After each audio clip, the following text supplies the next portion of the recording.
into our final segment for today, and we're going to be focusing on the Belize River Valley Expo 2016. And this is an initiative coming out of the Community Baboon Sanctuary. And to discuss this, we have the program manager, Natalie Palacio-Pook, and we also have the president of the Community Baboon Sanctuary Women's Conservation Group, Jessie Young. Good morning. Good morning. And welcome to the show. Now, let's talk a little bit about the work that continues under the Community Baboon Sanctuary. Natalie and Jessie. Okay, the Community Baboon Sanctuary was officially established on February 23rd, 1985. So that's why we are having the Expo to try to correspond with that date as close as possible. Throughout the years, we have been doing giving out like micro projects for people to do, like agriculture, pig rearing, chicken rearing, bed and breakfast, improve on their bed and breakfast. We do some scholarships. We do, I don't remember if I said chicken, backyard gardening, and so on. And so the reason for this expo is to showcase what the Belize River Valley has to offer. We also include communities that are not a part of the Community Baboon Sanctuary, which is Rancho Dolores, Borrell Boom, and Lemonal. So how many communities make up the community? There are 7 communities that makes up the sanctuary over 20 square miles along the Belize River, starting from St. Paul's Bank, and people like to say we are rich because it's a lot of banks: St. Paul's Bank, Willows Bank, Isabella Bank, Flowers Bank, Scotland Half Moon, and Bermudian Landing. So those are the communities. Now, this is, and I love that you talk about that. The Belize River Valley itself is a brand. Yes. People think about going into Borrell Boom, and then they know that all that falls after. And it has been, as you mentioned, one of the areas that people have been looking into more to be able to explore, to visit as a tourist, and also to be able to find the different products that you have. What I know the Community Baboon Sanctuary works to be able to bring everybody together to teach them how to market the area, market their products.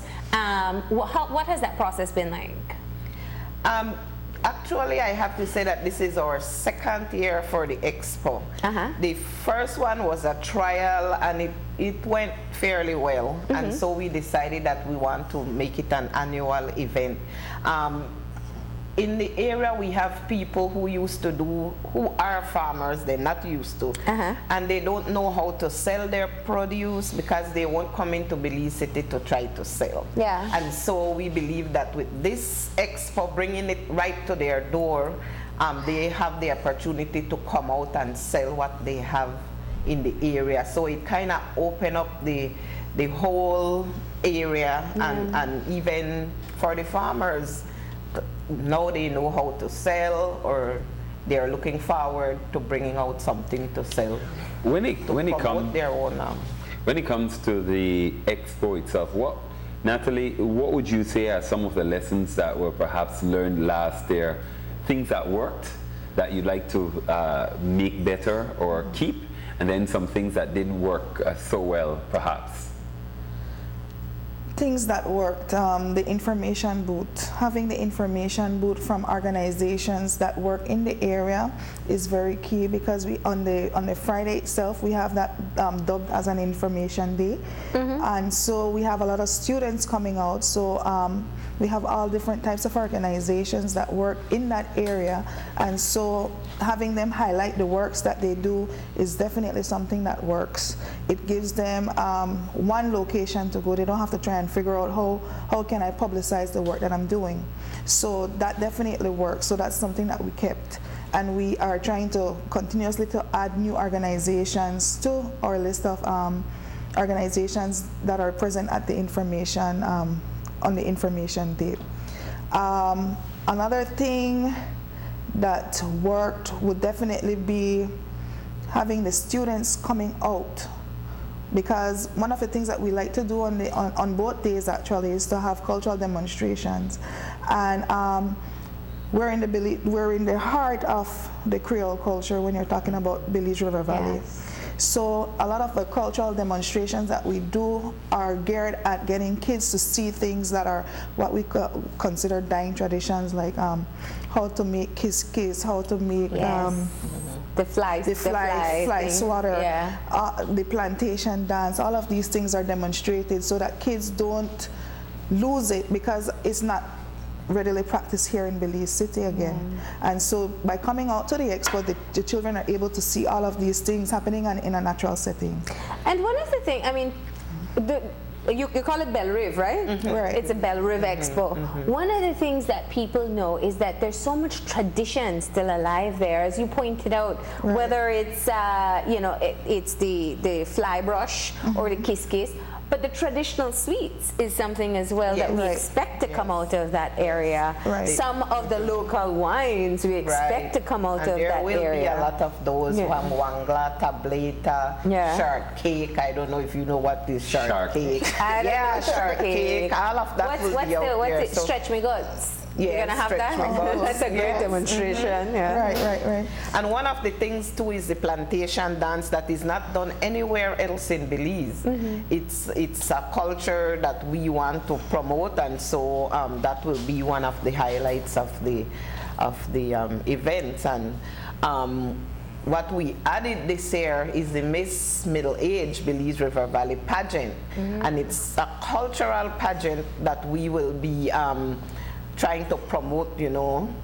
Part of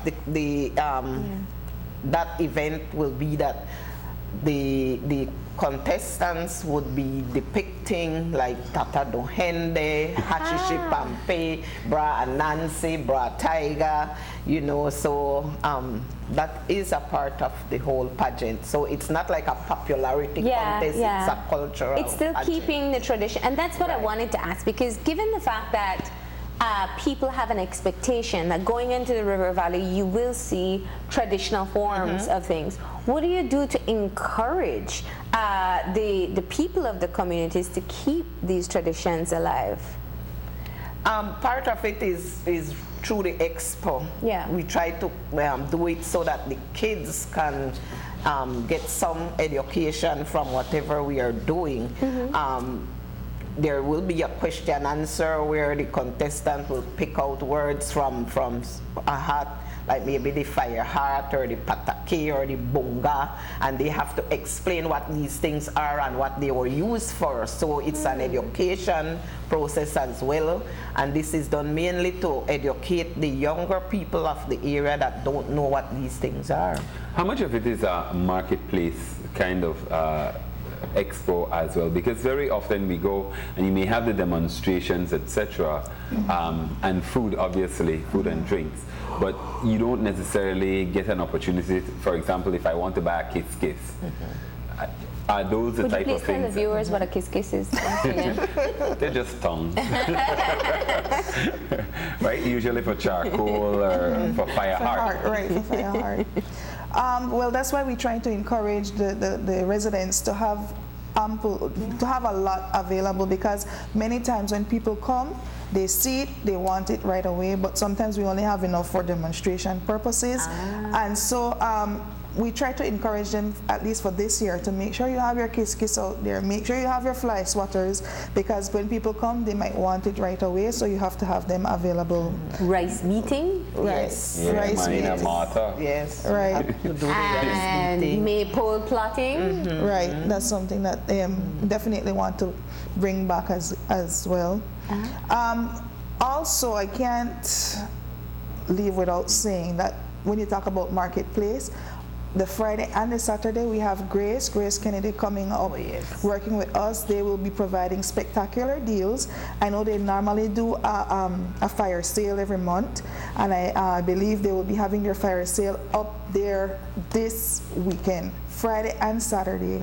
You can come and get excellent prices, great products and great prizes and surprises for every person in the family. And we know you also have, obviously, the agriculture displays talking about stuff that is available from the River Valley. And you work with NGOs as well. So you have like the forest department there. So if people go expecting game meat, they'll be told about all the regulations and the permits and whatnot. Right. Yeah.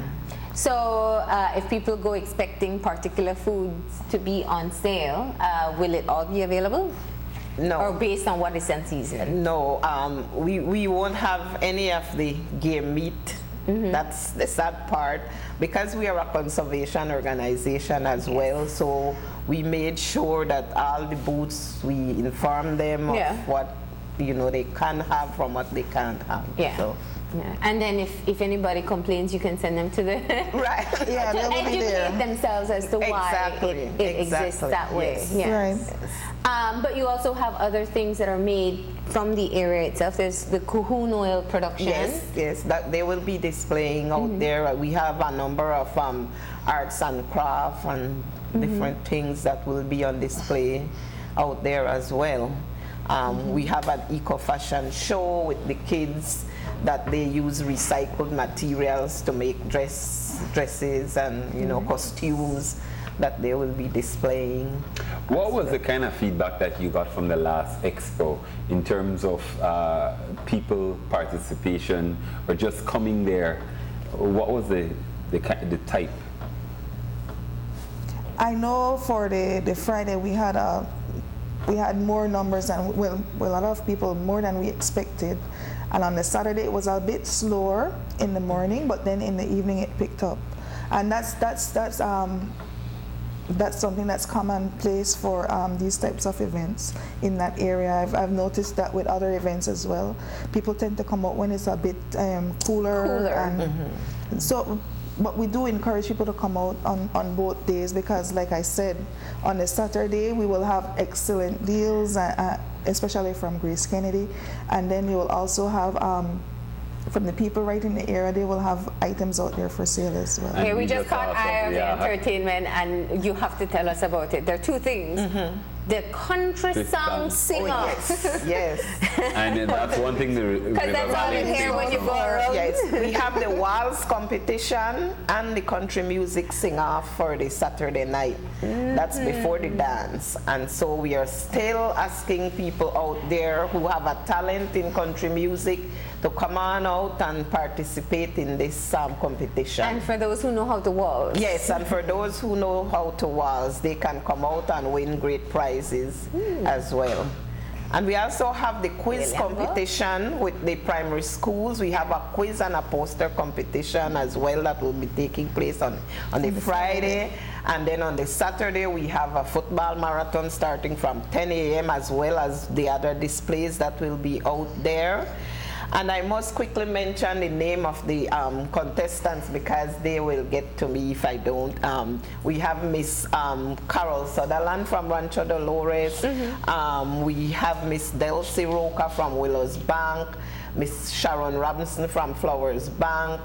Who am I missing? Miss Erlene Baptist from Burrell Boom, and Miss Rita Talbert from Doublehead Cabbage. Right. So those are our participants for the pageants. So that, but each night you have some kind of activity, or is it only Saturday night? No, Friday night is the pageant. It's the pageant. Yes, and Friday Saturday night is the pageant, and Saturday we have this country music sing-off, the waltz competition, and the dance. Right. And all of this will be held at Bermudian Landing? Yes, it will be right at Bermudian Landing at the cricket field out there. No cricket demonstrations? Yes, we will be having cricket with the primary schools on Friday, because Friday is mostly for schools, the informational booths, and to showcase most of the culture on Friday. And one of the main reasons we are doing this too is to allow the people from the area to sell something to make money for themselves. So we are just doing the event so they can benefit economically from it. That keeps in line with our alternative livelihood projects that we try to do. And now, I did ask a little bit about the marketplace kind of thing, and we spoke about Kiskis and obviously some of the foods and the sweets, etc. Do women in the and I guess Miss Jessie, when you talk about the women conservation group, do they also do arts and craft or etc. That will be fed into the marketplace? Yes, we do have groups, other groups as well in the area that will be bringing out, like as I said, wine, arts and crafts that they make from the coconut. Wonderful pieces of artwork that they have out there that we will also have on displays. Some will be bringing out their sewing, and so we do have the Cahoon oil, as you mentioned, will be out there. You know, different varieties of wine, jams, jellies will be also out there at the marketplace. And to add to that too, I think it's one of those things where if you build it, they will come. That's one of the things that we're trying to do. We're trying to establish get the expo established so that people will know, okay, I have an outlet that I'm able to market my product. So now by having it being something that's every year, annually, then people will say, okay, well, I can market at the expo this year and next year, and I can also do other things to market my product. So that's one of the things that we're aiming for as well. Well, fantastic. And you still have spaces available for booths, or? We still have spaces available for the marketplace. Okay. So if people want to bring out more stuff, we have spaces available for that area. And it starts on both days? Yes, it starts at 10 a.m. on Friday. Yes. And runs until the pageant finishes? Yes, probably about midnight on Friday, and then on Saturday we start again at 10 a.m. and then it goes up to 3 a.m. When the dance is. And it's totally an old school dance, so you can come out and have fun, and it's for the whole family. So you're on a Brock Macachista and all of that? All of that. All right, great. Well, what else would you like to tell people about why they should come and check out the Belize River Valley Expo? Your last sales pitch. All I can say is going to be great. There are a lot of activities for every member of the family. Kids, they'll have horseback riding, bouncy house. Come out and be a part of this year's Belize River Valley Ecotourism and Expo. All right. And if you want to learn more about your Creole culture, it's the best place to be. We'll get to learn about the calabash and how you can use it in the river if somebody drowned, to find the body. Everything you will get to learn about out there. So you need to come out to hear for yourself. And you'll get great food. Great food. Good fire heart cooking. Yes, that's right. Fire heart food. That's enough reason to come out already. Enough reason. Local wines. Enough reason. And I was just going to tell you, definitely the traditional sweets. Traditional sweets. All right. Well, ladies, thank you so much for joining us. And of course, the Belize River Valley Expo starts on Friday, this Friday, the 19th, and continues into Saturday, the 20th. Definitely a great trip that you can take with the family to learn more about the cultural practices and have a great time as well, right? Thank you for having us. Thank you. All right. We're going to go ahead and take that final break, and when we come back, we'll have our wrap-up, so stay tuned.